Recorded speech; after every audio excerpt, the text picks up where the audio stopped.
Mes chers amis, bonsoir. Imaginez, c'est le crépuscule. Le soleil se couche et la lune brille dans le ciel nocturne. Et puis, tout d'un coup, sa luminosité augmente drastiquement, jusqu'à devenir aveuglante. Quelque chose vient de se produire, et vous êtes incapable de mettre le doigt dessus.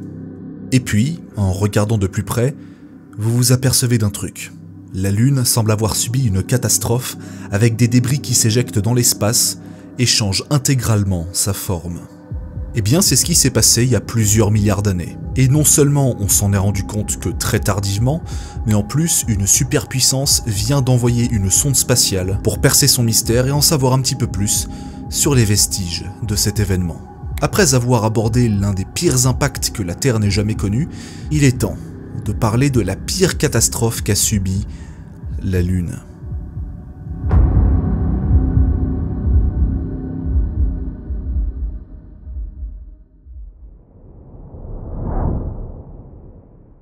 Quand on pense aux planètes, on les associe souvent à un code couleur ou un code graphique.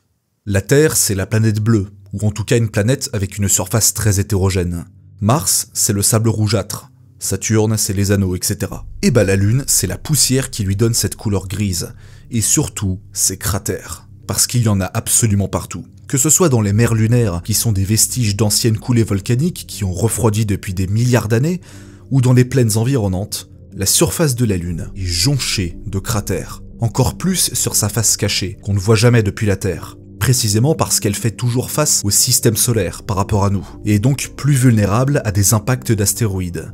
Et c'est tellement complexe, ça va des petites collines traversées par les astronautes d'Apollo jusqu'à des immenses crêtes, qui font la taille de la France. On a pour le moment répertorié plus de 100 000 cratères visibles, reconnaissables et identifiables. C'est tout bonnement phénoménal. Et en plus d'estimer leur âge, on se rend compte qu'il y a eu plusieurs périodes de bombardement dans l'histoire du système solaire. De nouveaux se forment par-dessus d'autres cratères, eux-mêmes au-dessus d'autres cratères. C'est un gigantesque bazar, et si la Lune est un astre géologiquement mort à l'intérieur, elle se prend continuellement des météores sur le coin de la gueule, même si aujourd'hui ils sont en moyenne plus petits que ceux d'il y a plusieurs milliards d'années. La Lune n'a quasiment pas d'atmosphère. La pression de l'air est la même que dans le vide spatial. Il n'y a pas de son, pas de portance, pas d'érosion, pas de quoi changer la surface. Absolument rien pour freiner ou disloquer n'importe quel météore, contrairement à l'atmosphère terrestre qui peut faire disloquer en haute altitude des bolides de plusieurs dizaines de mètres de diamètre, même si ça n'est pas sans conséquence. Alors qu'un bolide de 50 mètres qui tombe sur la Lune, c'est pas la même chose. Ça peut créer un énorme cratère, avec suffisamment de débris autour qui soulèvent de la poussière et qui peuvent être même visibles depuis la Terre. Et ça on le sait parce que c'est déjà arrivé. Le 23 février 2023, Daiichi Fuji, un conservateur du musée de la ville d'Hiratsuka au Japon, a réussi à immortaliser par hasard un micro-pic d'intensité lumineuse à la surface de la Lune lors de son premier croissant, donc avec une grande majorité de sa surface visible dans l'ombre, ce qui fait ressortir encore plus le flash, et qui s'apparente à une petite boule de plasma générée par un astéroïde qui s'est vaporisé en percutant le satellite. Il aurait percuté la surface à 13,4 km par seconde, soit quasiment 50 000 km/h. C'est 2 fois plus rapide que la vitesse de croisière de la Station Spatiale Internationale. Et ça arrive régulièrement. D'ailleurs, les humains semblent être jaloux de Dame Nature parce qu'ils participent eux aussi à la fête.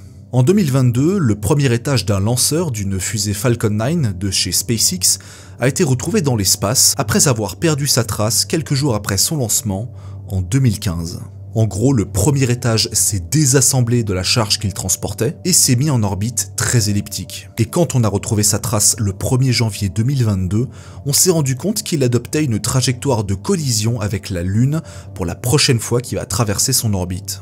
Du coup, les caméras du monde entier attendaient patiemment le mois de mars 2022, quand le lanceur percutera la Lune, en créant par la même occasion un nouveau cratère.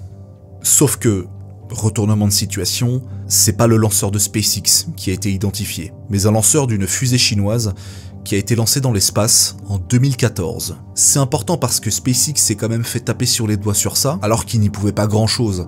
On peut pas contrôler un objet inanimé avec une trajectoire de collision, qui par ailleurs est inutilisable, abandonné et qui n'a plus aucun carburant. D'ailleurs, d'un certain point de vue, beaucoup défendent l'idée que le terme de pollution ne fait pas vraiment sens sur un monde entièrement dépourvu de vie, minimisant ainsi l'événement, même si, bon, c'est un débat sans fin. Mais que ce soit SpaceX ou une fusée de la CNSA, peu importe, la Lune a pris cher. D'ailleurs, si cet impact est involontaire et issu d'une trajectoire incontrôlée, ça n'a pas toujours été le cas. Durant la guerre froide, les USA et l'URSS avaient évoqué la possibilité de faire péter des trucs à la surface de la Lune. Pour la science, évidemment. C'est comme ça qu'est né le projet A119, un programme ultra secret de l'armée et déclassifié dans les années 2000, après que l'Union soviétique, entraînée par sa chute, ne représente plus une menace. L'initiative était de montrer la puissance américaine dans le domaine du spatial, un domaine justement où ils accusaient beaucoup de retard. À l'époque, la moindre avancée technologique dans cette industrie nouvelle, ça avait un impact considérable sur le moral de la population. Beaucoup de gens étaient terrifiés des satellites Sputnik, et le projet était rapidement abandonné en janvier 1959, jugé peu fiable, trop improbable et trop dangereux. Pourquoi me direz-vous ? Parce que l'objectif principal, c'était de larguer une bombe atomique thermonucléaire à la surface lunaire, juste pour voir ce que ça fait et comment la surface réagit. Qu'est-ce qui pourrait se passer de mal? Et ils étaient en confiance, parce qu'ils avaient démarré en même temps le projet Plocher, qui consistait à faire exploser de petites bombes nucléaires dans le sol et créer logiquement des cratères. Ce désert de cratères est d'ailleurs toujours visible, au Nevada, au nord-ouest de Las Vegas, et c'est un endroit que j'adorerais visiter de mes propres yeux. Oui, parce qu'en plus des cratères de base, moi j'aime beaucoup les cratères nucléaires. Du coup, pourquoi ne pas faire ça sur la Lune ? À ceci près qu'il forme un cratère bien plus gros et avec plus de débris à cause de la faible gravité qui éjecte absolument tout. D'ailleurs, l'URSS avait également un projet similaire, mais c'est resté là, au stade de projet. En même temps, c'est mieux comme ça. Au début des années 60, larguer des fusées, c'était toujours pas une science exacte. Le taux d'échec était encore très élevé. Alors imaginez si un lancement qui contient une ogive nucléaire explose et fragilise donc le cœur nucléaire devant des centaines de litres de carburant inflammable. Ouais, c'est pas l'idée du siècle. Bon, tout ça c'est bien beau, mais si on a des cratères en guise de vestiges de cataclysme, on peut quand même aller encore plus loin. Si le manteau est atteint lors d'un impact après avoir fracturé la croûte terrestre, alors on parle plus de cratère. C'est tellement énorme qu'on parle de bassin d'impact. C'est-à-dire que ça a modifié la structure même d'une planète ou d'une lune. En gros, c'est une sorte d'hématome géant inversé. Mars en possède quelques-uns, comme Hellas Planitia, qui a été découvert grâce aux données topologiques des sondes spatiales qui orbitaient autour de la planète rouge. Vu depuis l'espace, ça n'a pas l'air très flagrant, mais ça l'est en faisant un comparatif des altitudes. Profond de 8 km et large de plusieurs milliers, il représente 2,6% de la superficie de Mars et fait 7 fois la taille de la France. On pense même que la quasi-intégralité de l'hémisphère nord de Mars est en réalité un bassin d'impact géant suite à une collision avec un planétoïde il y a des milliards d'années, tant la différence d'altitude est flagrante avec les montagnes au sud. C'est pour ça que si Mars avait de l'eau liquide comme sur Terre, son hémisphère nord serait recouvert d'un immense océan. Peut-on retrouver ça sur la Lune? Oui. Et pourtant avec ses 100 000 cratères répertoriés, croyez-moi que c'est compliqué de déceler des bassins qui sont, par définition, plus subtils. Entre 1966 et 1968, les États-Unis lancent le programme Lunar Orbiter, qui a pour but de cartographier une partie de la surface lunaire afin de faciliter la tâche pour les missions Apollo. Et contrairement au programme Ranger qui lui a été un succès tout relatif, là pour le coup celui-là il a bien marché. Et avec ces données, on s'est rendu compte d'un truc, une différence d'altitude et de composition du sol sur une grande partie de l'hémisphère sud, et qui englobe deux régions importantes, le pôle sud lunaire et le cratère Aitken. Sauf que de l'autre côté du globe, les soviétiques suspectaient déjà l'existence de ce bassin d'impact avec la mission Luna 3 en 1962, soit 4 ans avant. Bon, au final, ça servira pas à grand chose pour les missions lunaires. Les sondes Clementine en 1994 et Lunar Reconnaissance Orbiter à partir de 2009 vont considérablement avancer la recherche avec des données plus précises et prouveront l'existence d'un bassin d'impact qui s'est formé suite à une collision entre la Lune et un planétoïde qui, en plus d'avoir brisé la croûte lunaire en 1000 morceaux, a aussi atteint son manteau.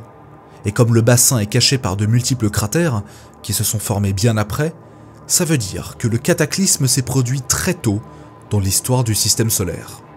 Et comme c'est une fusion entre la région du pôle sud et le cratère d'Aitken, du coup les scientifiques l'ont appelé le bassin pôle sud Aitken.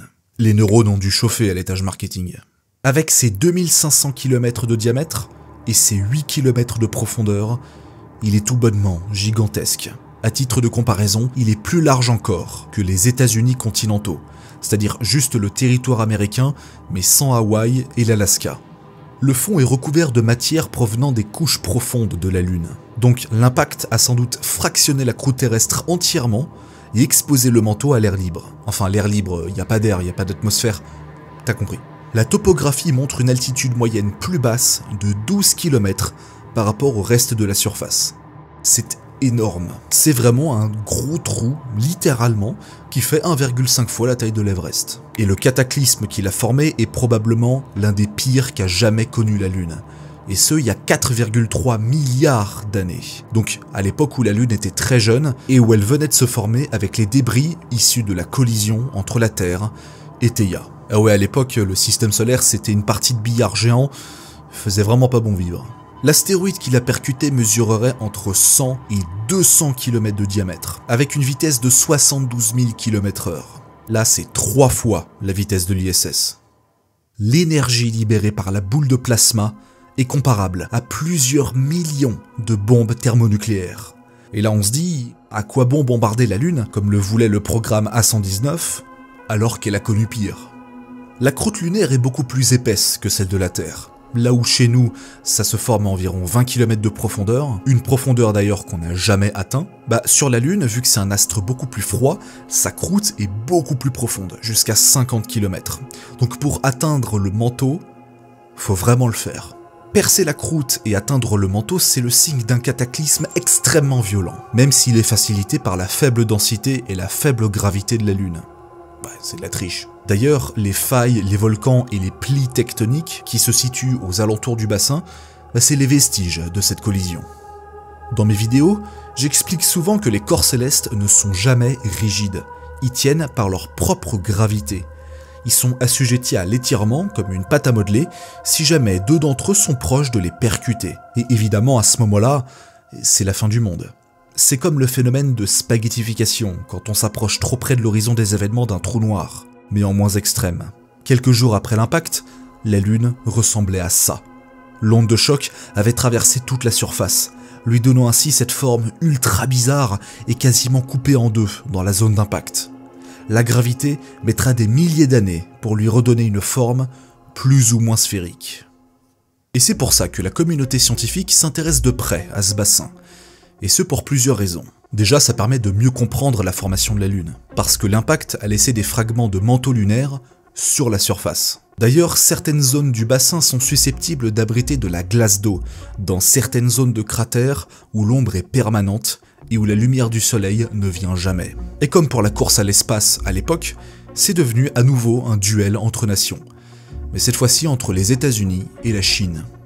La mission Tianji 6 de la CNESA avait prévu un orbiteur autour du satellite et un atterrisseur qui s'est posé en juin 2024 sur les flancs de la montagne Monsrumker au sein du bassin d'impact et accessoirement sur la face cachée de la Lune, avant de faire des prélèvements et de revenir avec 2 kg d'échantillons le 25 juin dernier. Le programme Artemis prévoit également une mission habitée dans cette région. Mais comme la mission Artemis 3 de retour sur la Lune a été reportée pour 2026, c'est pas demain la veille qu'on va voir des astronautes récupérer des échantillons dans le bassin d'impact. Si un tel cataclysme se reproduisait aujourd'hui, certains débris pourraient nous arriver sur le coin de la gueule.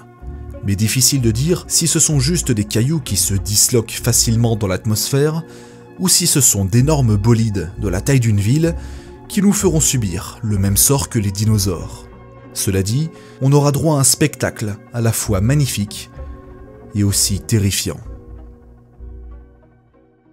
Cet épisode est à présent terminé, j'espère qu'il vous a plu, merci beaucoup pour le soutien, pour l'accueil exceptionnel des dernières vidéos. N'hésitez pas d'ailleurs à vous abonner à la chaîne, à partager mon travail, un pouce bleu, un commentaire, on active la cloche, et moi je vous donne rendez-vous très bientôt pour de nouvelles aventures. Et d'ici là, prenez soin de vous. Salut.